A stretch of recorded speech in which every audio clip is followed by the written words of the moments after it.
नमस्ते मित्रों, मैं हूं लक्ष्मण प्रसाद शास्त्री और आप देख रहे हैं, सुन रहे हैं आर्षज्ञान चैनल। आज का मेरा विषय है अकेलेपन से पैदा होती भयंकर समस्या और उसका समाधान। मित्रों, अकेलेपन और एकांत में बहुत फ़र्क है। अकेलापन मन की वह अवस्था है जिसे हम मानसिक बीमारी का नाम दे सकते हैं।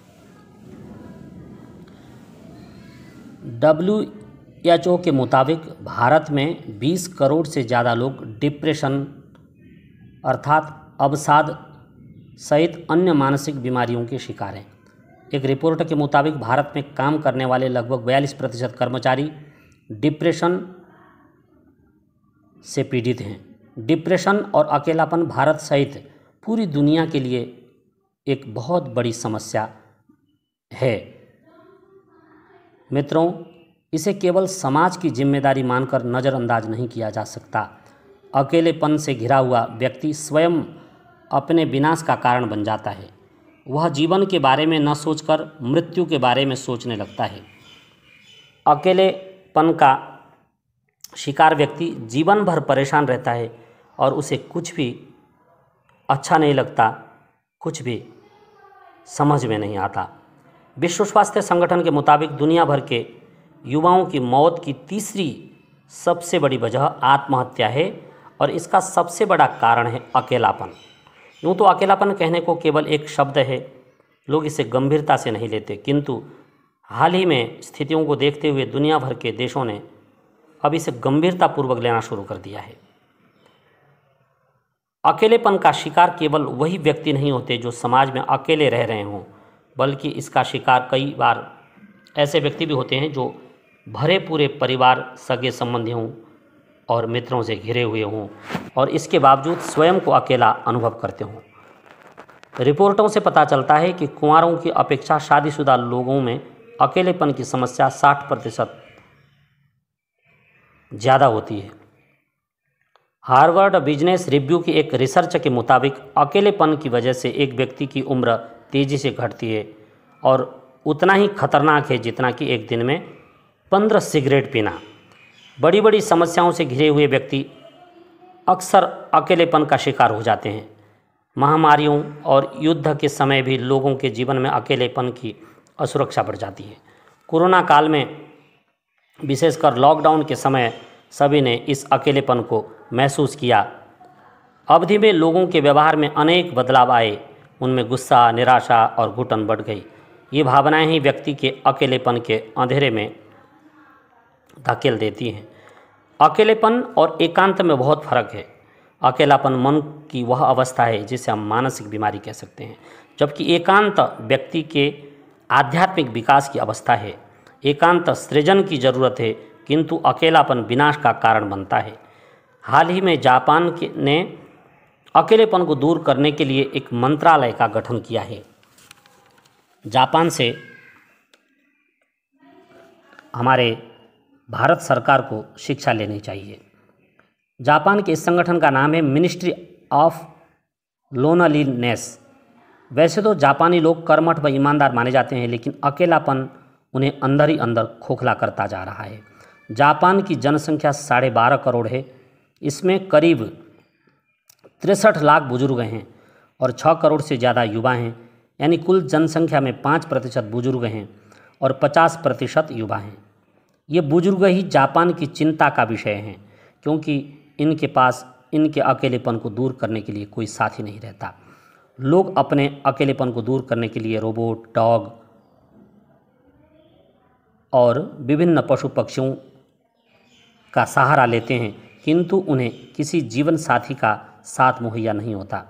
ऐसे में वर्ष 2020 में आत्महत्या के आंकड़ों को देखकर वहां की सरकार परेशान है। वर्ष 2020 में आत्महत्या के आंकड़े 2019 की अपेक्षा करीब 4% बढ़ गए, यानी वहां हर 1 लाख नागरिकों में से 16 नागरिक आत्महत्या कर रहे थे और जांच में पाया गया कि इसकी वजह अकेलापन है। तब वहां की सरकार ने इस मंत्रालय का गठन किया। वर्ष 2018 में ब्रिटेन ने भी इस प्रकार का एक मंत्रालय बनाया था, किंतु 2 साल बाद वह मंत्रालय बंद हो गया। क्या अब समय आ गया है कि भारत में भी अकेलेपन के लिए एक मंत्रालय बनाया जाए?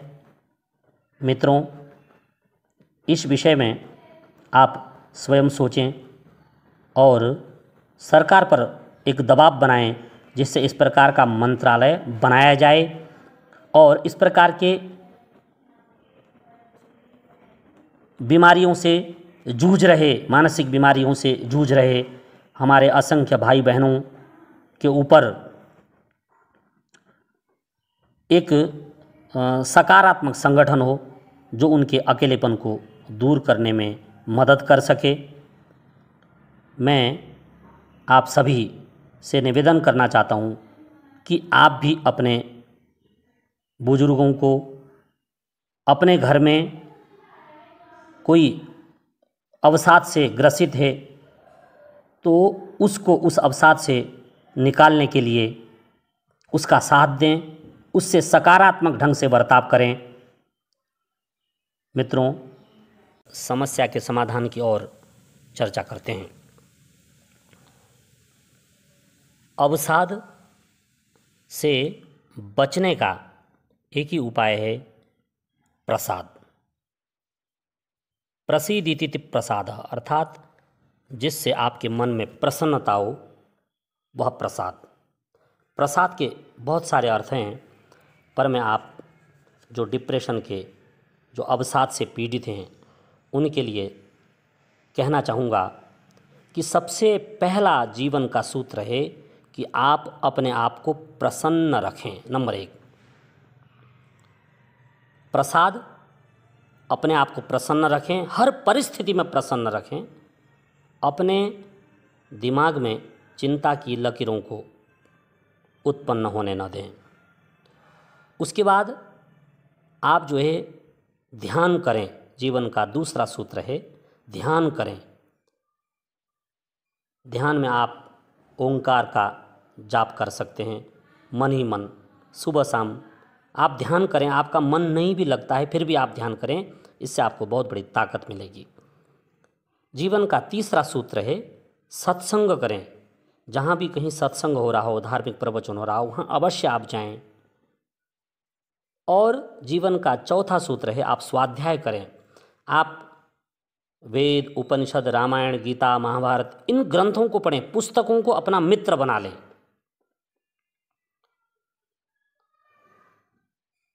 और साथ में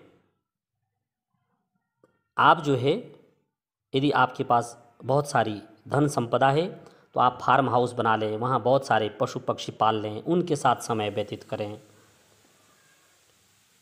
आप अपने आप को इस अवसाद से प्रसाद की ओर बढ़ाएं, प्रसन्नता की ओर अपने आप को बढ़ाएं।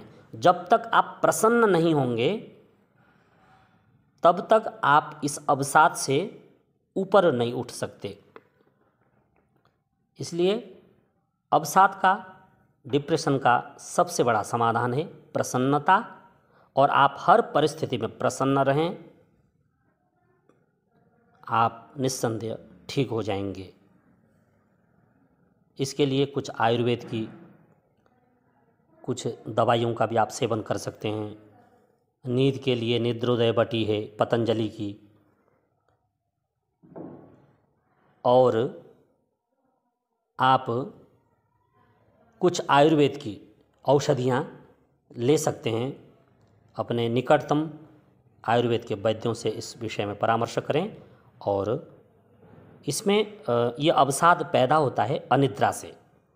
जब नींद नहीं आती है तो अनिद्रा का रोग उत्पन्न होता है, और ज़्यादा दिन तक अनिद्रा होने से ये डिप्रेशन की बीमारी होती है।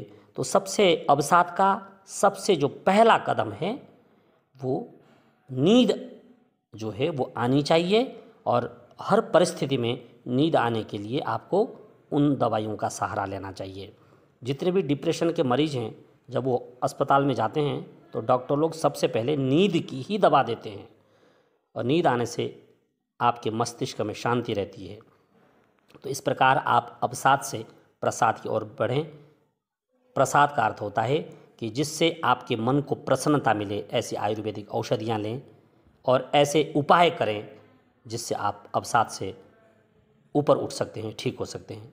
आपने मेरी बातों को ध्यानपूर्वक सुना, आपका बहुत बहुत धन्यवाद।